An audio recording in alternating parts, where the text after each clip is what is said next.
(571) ఇంకో పుస్తకాల్లో 560. మా మరునాలకించుము మహారాజా యేసు ప్రభువా.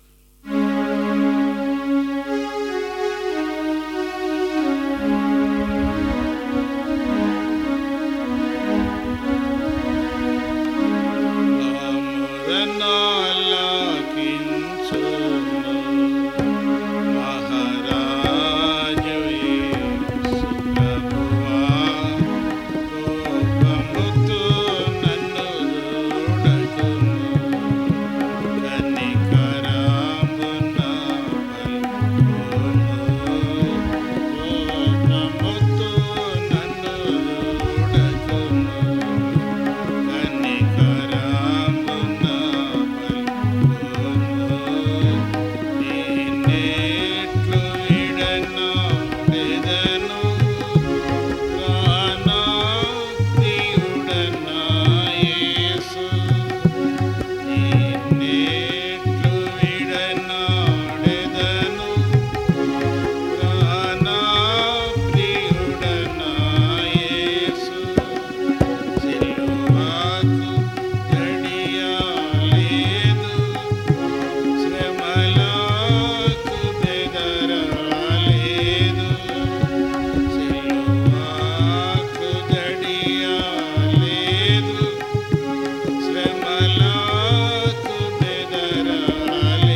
ప్రార్థన చేస్తాం.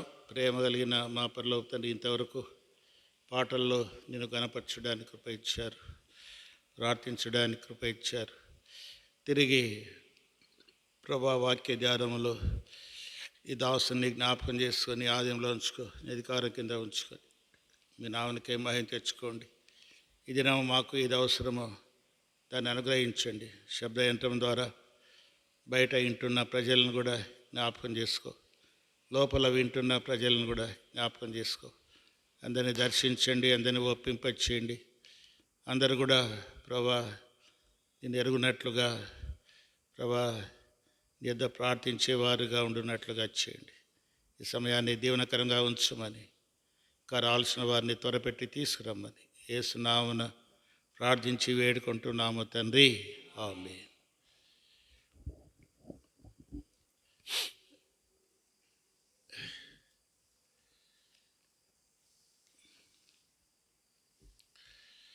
కొరింథీయులకు రాసిన మొదటి పత్రిక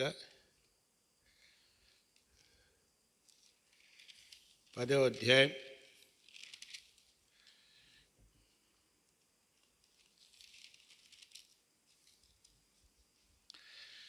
10వ అధ్యాయము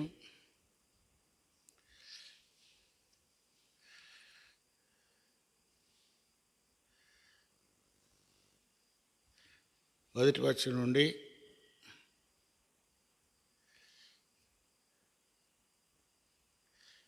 13 వచనాలు మార్చి చదువుకుందాం.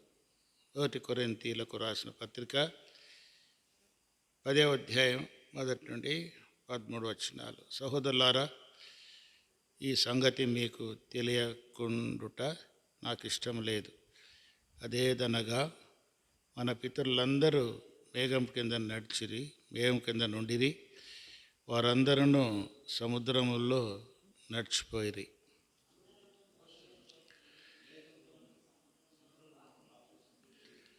అందరూ ఆత్మ సంబంధమైన ఒకే ఆహారము భుజించిరి.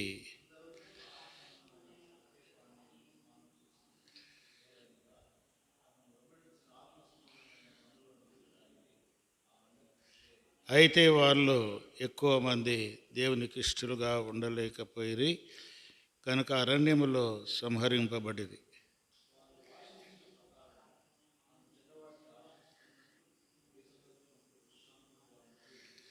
జనులు తినుటకు త్రాగుటకు కూర్చుండి ఆడుటకు లేచిరి అని వ్రాయబడినట్లు వారిలో కొందరి వలె మీరు విగ్రహారాధకులై ఉండకుడి.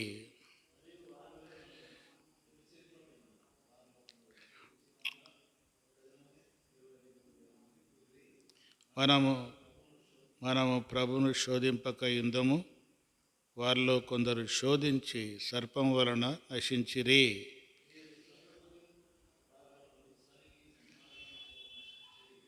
ఈ సంగతులు దృష్టాంతములుగా వారికి సంభవించి యుగాంతమందు మనకు బుద్ధి కలుటకై వ్రాయబడెను.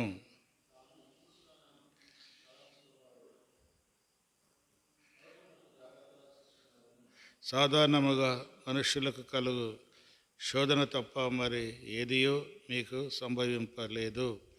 దేవుడు నమ్మదగినవాడు, మీరు సహింపగలిగినంత కంటే ఎక్కువగా ఆయన మిమ్మను శోధింపబడనీయడు. అందుచేత సహింపగలుగుటకు ఆయన శోధనతో కూడా తప్పించుకొనుటకు మార్గమును కలుగ చేయును.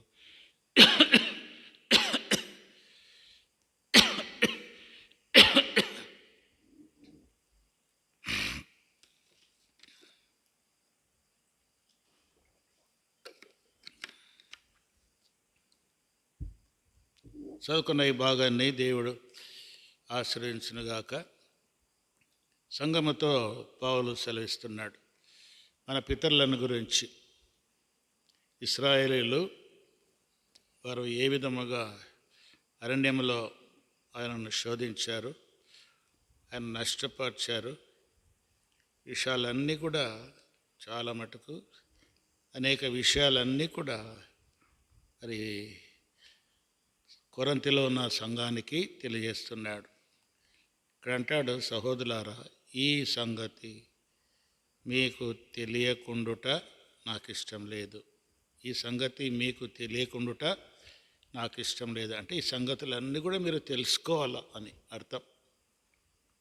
ఈ సంగతులన్నీ కూడా మీరు తెలుసుకోవాలా. ఎందుకు తెలుసుకోవాలా? ఇవి మనకు ఏం కలిగిస్తాయి?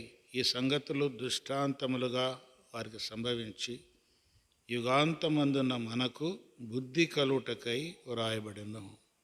ఇవన్నీ ఎందుకోసము అంటే మనకు బుద్ధి కలుగునట్లుగా. అవన్నీ కూడా దృష్టాంతములుగా సంభవించినవి. మన పితరులకు సంభవించినవన్నీ కూడా అవి దృష్టాంతములుగా ఒక సాక్ష్యాలుగా అవి ఉండి యుగాంతమందున్న మనకు బుద్ధి కలుగుట కొరకై. బుద్ధి కలగాలంటే మన పితరులకు సంభవించినవన్నీ కూడా మనము ఎరగాల, అవన్నీ కూడా మనము తెలుసుకోవాలి. ఏం సంభవించినవి? మరి ఎట్లా ప్రయాణము సాగింది? ఇశ్రాయేలు ప్రజలందరూ కూడా ఎలా వారు నడుచుకుంటూ వచ్చారు అనే మాట మనం చూస్తే, మన పితరులందరూ మేఘము క్రింద నుండిరి, వారందరూ సముద్రములో నడిచిపోయిరి. అందరూ మోషేను బట్టి మేఘములోను సముద్రంలోనూ బాప్తిస్మము పొందిరి. అందరూ ఆత్మ సంబంధమైన ఒకే ఆహారమును భుజించిరి. అందరూ కూడా అనే మాట. అందరూ కూడా ఎట్లున్నారు అంటే పితరులందరూ మేఘము కింద ఉంటూ వచ్చారు. అందరూ, ప్రతి ఒక్కరు కూడా వారందరూ సముద్రములో నడిచిపోయారు. ఒక అద్భుతమైన కార్యం. అందరూ మోషేను బట్టి మేఘములోను సముద్రంలోను బాప్తిస్మము పొందారు. అందరూ ఆత్మ సంబంధమైన ఒకే ఆహారం భుజించారు. అందరూ కూడా ఫలాని వారికి ఒక భోజనము, ఫలాని వారికి ఇంకొక భోజనము అనేది లేకుండా అందరూ కూడా ఒకే ఆహారము, ఆత్మ సంబంధమైన ఒకే ఆహారము, అలాగే ఆత్మ సంబంధమైన ఒకే పానీయమును వారు చేసిరి. పానీయమును పానము చేసిరి. ఏలైనగా తమను వెంబడించు ఆత్మ సంబంధమైన బండలోనిది వారు త్రాగిరి. ఆ బండ క్రీస్తే. అయితే వారిలో ఎక్కువ మంది దేవునికి ఇష్టలుగా ఉండకపోయిరి. అది అందరూ కూడా ఒకటే రీతిలో వచ్చారు. ఒకే బాప్తిస్మము, ఒకే ఆహారము, ఒకే పానీయము, మరి నడక ఒకటే, ఎక్కడ కూడా తేడా అనేది లేకుండా అందరు కూడా ఒకటే ఒకటే ఒకటే అనే రీతిలుగా వారు ఉంటారు. అయితే ఇక్కడ వాళ్ళు ఎక్కువ మంది దేవునికి ఇష్టలుగా ఉండలేకపోయారు. వచ్చారే కానీ, ప్రయాణం చేశారే కానీ దేవుని మాట విన్నట్లు ఉండి వారు ఏం చేశారు? దేవుని మాట వినకుండా దేవునికి ఇష్టలుగా ఉండకపోయేది కనుక అరణ్యములో సంహరింపబడిరి అంటాడు. అనేకులు వచ్చారు. దాదాపు 6 లక్షల కాల్బములు వారు బయలుదేరి వచ్చారు. కానీ అరణ్యంలో ఉద్దేశం ఏమిటి? అందరూ కూడా ప్రవేశించాలని, అందరూ కూడా ప్రవేశించాలని. అయితే అందరూ ప్రవేశించలేకపోయారు. ఎందుకు? దేవునికి ఇష్టలుగా ఉండలేకపోయారు. ఎవరైతే దేవునికి ఇష్టలుగా ఉండలేకపోయారో వారందరూ కూడా అరణ్యములో వారు ఏం చేశారు? సంహరింపబడ్డారు. వారు ఆశించిన ప్రకారము మనము చెడ్డవాటిని ఆశించకుండానట్లు ఈ సంగతులు మనకు దృష్టాంతములుగా ఉన్నవి. కనుక అన్నీ కూడా దృష్టాంతములుగా. ఎందుకు దృష్టాంతములుగా? ఎందుకు సూచనగా అవన్నీ కూడా ఉంటూ వచ్చాయి? ఎందుకు సాక్ష్యాలుగా అవన్నీ ఉంటూ వచ్చాయి అంటే, ఏదో ఈ విధంగా వారు ఈ పని చేయుట వలన వారు నష్టపోయారు, అది ఈ పని చేయుట వలన వారు సంహరించబడ్డారు. అయితే మీరు ఆ పని చేయకుండా మీరు ఉండాలా? మీరు సంహరింపబడకుండా ఉండాలంటే, నశించకుండా ఉండాలంటే మరి మీ పితరులు చేసిన వాటిని మీరు చేయకూడదు. మన పితరులు ఏం చేశారు? వారు ఆశించిన ప్రకారము మనము చెడ్డవాటిని ఆశించకున్నట్లు ఈ సంగతులు మనకు దృష్టాంతములుగా ఉండెను. జనులు తినుటకును త్రాగుటకును కూర్చుండి ఆడుటకును లేచిరి అని రాయబడినట్లు వాళ్ళు కొందరి వల్లే మీరు విగ్రహారాధికులై ఉండకూడి. ఒక విగ్రహాన్ని చేశాడు అహరోను. మోషే మరి సినాయి కొండ మీద ఉన్నప్పుడు ఆలస్యం అయిపోయింది. 40 రాత్రింబగళ్ళు అక్కడే దేవునితో మాట్లాడుతూ వచ్చాడు. మరి మమ్మల్ని నడిపించే నాయకుడు ఏడి అని వారు తొందరపడి మరి అహరోను ద్వారా ఒక దూడను తయారు చేశారు. దూడను తయారు చేసి మమ్మల్ని ఇశ్రాయేలు ప్రజలైన మమ్మలను మరి ఐగుప్తు నుండి నడిపించినటువంటిది ఈ దూడే అని ఆ విధంగా దేవునికి మాట్లాడుతూ దేవుని కోపము రేపారు. జనులందరూ ఎలా వచ్చారంటే జనులు తినచ్చు త్రాగుచ్చు కూర్చుండి ఆడుటకు లేచిరి. తర్వాత వారు ఆ విగ్రహానికి ఏం చేశారు? పూజ చేశారు. విగ్రహారాధికులై ఉండిరి, విగ్రహాన్ని ఆరాధించారు. తినుటకు వారు జనులు ఏం చేశారు? తినుటకును త్రాగుటకును కూర్చుండి ఆడుటకును లేచారు. అంటే దేవునికి ఇష్టము కానిది ఆ విగ్రహం ముందు వాళ్ళు ఏం చేస్తూ వచ్చారు? దేవునికి ఇష్టముగానే పని చేశారు. ఇది విగ్రహారాధకులై ఉండకుడి. మొట్టమొదటిది విగ్రహారాధకులై ఉండకుడి. మన పితరులు చేసిన పొరపాటు మనం కూడా చేయకుండా ఉండుట కొరకే ఈ మాటలు. అది మన పితరులందరూ నశించారు అంటాడు, సంహరించబడ్డారు. ఎంతమంది బయలుదేరారంటే 6 లక్షలు కాల్బములు బయలుదేరితే అందులో ప్రవేశించింది వారిలో ఒక ఇద్దరే ప్రవేశించారు.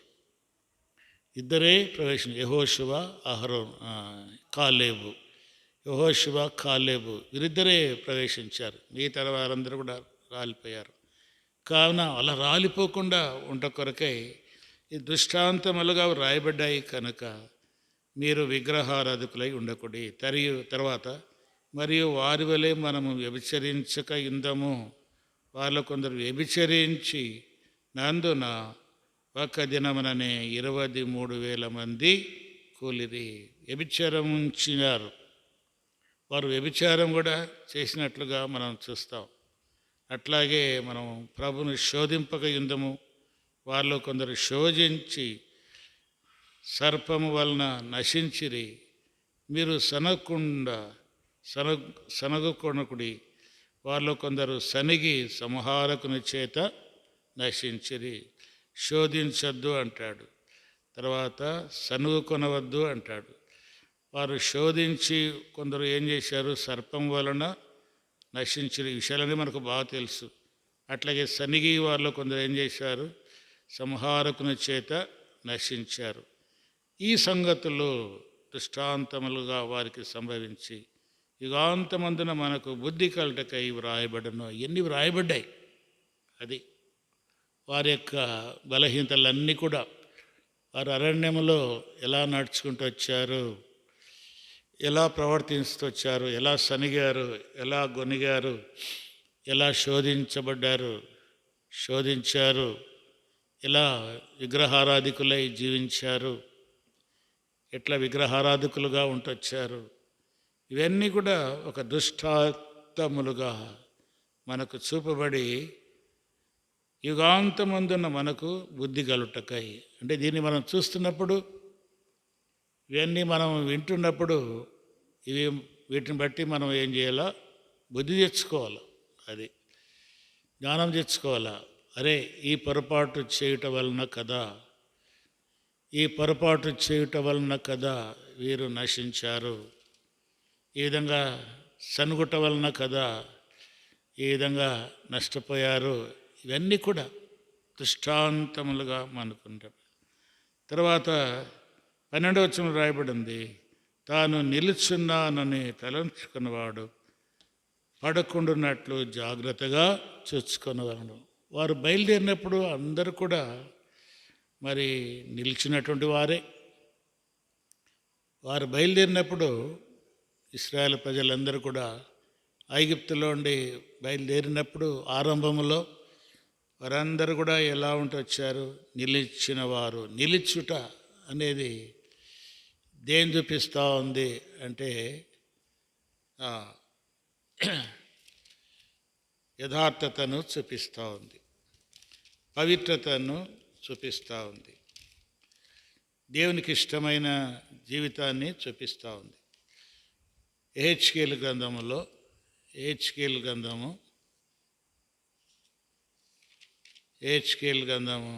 2వ అధ్యాయం, యెహెజ్కేలు గ్రంథము 2వ అధ్యాయము 1వ వచనంలో మనం చూస్తే, నరపుత్రుడా నీవు చక్కగా నిలవబడము, నేను నీతో మాట్లాడవలను. నరపుత్రుడా నీవు చక్కగా నిలబడు, సరిగా ఉండని. నిలబడిన వారు అంటే సరిగా ఉన్నటువంటి వారు, మంచివారు, యథార్థపరులుగా ఉంటూ వచ్చారు. మరి చక్కగా ఉన్నటువంటి వారుగా ఉంటూ వచ్చారు. తర్వాత 2వ వచనం కూడా, ఆయన నాతో మాట్లాడినప్పుడు ఆత్మ నాలోనికి వచ్చి నన్ను నిలవబెట్టాను, అప్పుడు నాతో మాట్లాడిన వాడు స్వరము వింటిని. అంటే అందరూ కూడా దేవుని స్వరం విన్నవారు. దేవుడు మాట్లాడాడు. దేవుని స్వరం ఇశ్రాయేలు ప్రజలందరూ కూడా విన్నారు. అప్పుడు ఆ దినాల్లో ఆరంభంలో దేవుని స్వరాన్ని వింటూ వచ్చారు. అయ్యా నీ స్వరం ఏం వినలేము, మోషే మాట్లాడితే చాలు అన్నారు. ఆయన స్వరం వినలేకపోయారు.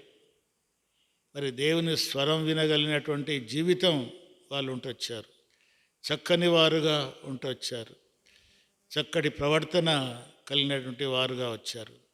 అయితే పడిపోయారు. అందుకే ఇక్కడ ఏం మనకు తెలియజేస్తుంది అంటే, తాను నిలుచున్నానని తలంచుకున్నవాడు. ఎవరైతే నేను నిలిచిన వాడునని ఎవరైతే అనుకుంటారో వారు పడిపోకుండాన్నట్లు జాగ్రత్తగా చూసుకో అంటాడు.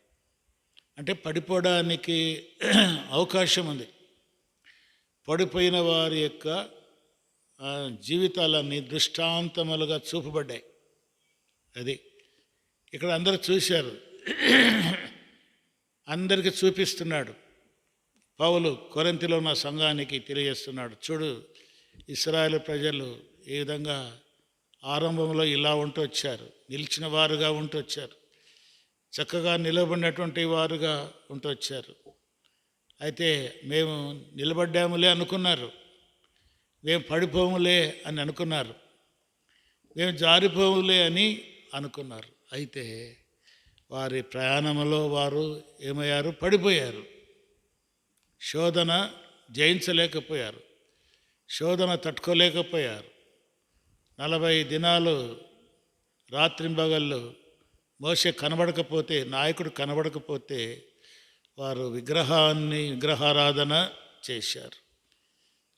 జనులు తిన్నారు, త్రాగారు, అల్లరితో మరి దేవుని అవమానపరిచారు. ఎంత కోపడ్డాడంటే నిర్గమకాండం 32వ అధ్యాయము అంతా కూడా మనం చూస్తే ఎంతగా దేవుడు కోపడ్డాడు. మోషే కూడా ఎంత కోపడ్డాడు. వారి ప్రవర్తన, మోషే వచ్చి చూసే లోపల వారి ప్రవర్తన అంతా ఎలా వచ్చిందంటే చాలా కోపము రేపే విధముగా వచ్చింది. అనేకులు ఏం చేస్తొచ్చారు? అల్లరి చేస్తొచ్చారు. వారంతా కూడా జనులు తినుటకు, త్రాగుటకు, కూర్చుండి ఆడుటకు, అది అంతా కూడా వ్యతిరేకమైన, దేవుడు కోపడే రీతిలో వారు జీవించారు. ఇవన్నీ దృష్టాంతములు. మన జీవితంలో కూడా మనం కూడా ప్రభులో ఉన్నాం, లోకం నుండి వేరయ్యాం, మరి విశ్వాస జీవితంలో సాగిపోతున్నాం. విశ్వాస జీవితంలో సాగిపోతున్నప్పుడు మనకు కూడా కొన్ని పరిస్థితులు ఎదురవుతాయి. మనకు కూడా కొన్ని పరిస్థితులు ఎదురవుతాయి. మన పితరులకు ఏ విధంగా సంభవించినాయో అదే విధముగా మనకు కూడా సంభవిస్తాయి. ఈ సంభవములో మనం చూస్తున్నాం, శోధన ఉంది, సనుగులు ఉన్నాయి, గొనుగులు ఉన్నాయి, విగ్రహారాధన ఉంది, దేవుని విడిచిపెట్టేటువంటి స్థితి కనబడుతూ ఉంది. ఈ విషయంలో మన పితరులు నష్టపోయారు గనుక దానిని మనస్సులో ఉంచుకొని దాన్ని దృష్టించి ఈ పనులు మీరు చేయొద్దు అంటాడు. ఈ పనులు మీరు చేయొద్దు, బుద్ధి కలుగుటకే రాయబడింది. చాలామంది అంటారు ఇవన్నీ కూడా ఎందుకు రాయాలా, పడిపోయినటువంటి వాటిని ఎందుకు రాయాలా అనుకుంటారు. అయితే పడిపోయినది ఈ పరిస్థితి వలన పడిపోయారు అనేది తెలియట వలన మనము పడిపోకుండా జాగ్రత్త మనము కలిగి ఉంటాం. కనుక ఆ స్థితిలో నుంచి మనం ఎల్లప్పుడూ లేచిన వారముగా ఉండాలి. నువ్వు చక్కగా నిలవడము, నేను నీతో మాట్లాడుతాను అంటాడు. దేవుడు స్వరం మనం ఎప్పుడు వింటాం? దేవుని యొక్క ప్రసన్నత మనం ఎప్పుడు చూస్తాం? ఎప్పుడు అంటే మనం చక్కగా ఉన్నప్పుడే, మనం సరిగా ఉన్నప్పుడే. మనం సరిగా లేకపోతే దేవుడు స్వరం మనం వినలేం, దేవుని ప్రసన్నత మనం చూడలేం, నష్టపోతాం. సాతానుడు ఉన్నాడు, మనల్ని నష్టపరిచేవాడు. సాతానుడు ఉన్నాడు, వాడు నష్టపరిచేటువంటి వాడున్నాడు. కనుక ఆ నష్టపరిచేటువంటి వారి నుండి తప్పించుకోవాలంటే, నష్టపరిచే వారి నుండి మనం తప్పించుకోవాలంటే ఇవన్నీ మనకు ప్రవైపు చూస్తూ చక్కటి జీవితం అనేది అవసరం. అందుకే ఇక్కడ అంటాడు 13వ వచనంలో, సాధారణముగా మనుష్యులకు కలుగు శోధన తప్ప మరి ఏది మీకు సంభవింపలేదు. సాధారణముగా అందరికి వచ్చేటువంటి శోధన అంతే, ప్రత్యేకంగా ఏం శోధన అనేది లేదు. మనకు శోధన కలుగుతూ ఉంటాయి, పరీక్షించబడుతూ ఉంటాం. కొన్ని శోధించువాడు సాతానుడు. సాతానుడు మనం ఏం చేస్తుంటాడు? శోధిస్తూ ఉంటాడు. పరీక్షించువాడు దేవుడు. అది పరీక్షించుట అనేది ఘనత కొరకు, మెప్పు కొరకు. శోధించుట అనేది, సాతాను శోధన అనేది మనకు నష్టాన్ని కలిగించుట. కనుక మనం కూడా జ్ఞాపకం చేసుకోవాలి ఈ భాగాన్ని బట్టి. మన పితరులు ఎట్లా నష్టపోయారు, ఎందుకు నష్టపోయారు? అందరూ ఒకే విధంగా ఉన్నారు కదా, ఒకే పానీయము, ఒకే ఆహారము, ఒకే మేఘము, అంత ఒకటేగా ఉంటొచ్చి ఎలా తప్పయ్యారు, ఎలా జారిపోయారు? వారు కలిగిన శోధన ఏమిటి? ఎంత దేవుని విడిచినటువంటి శోధన.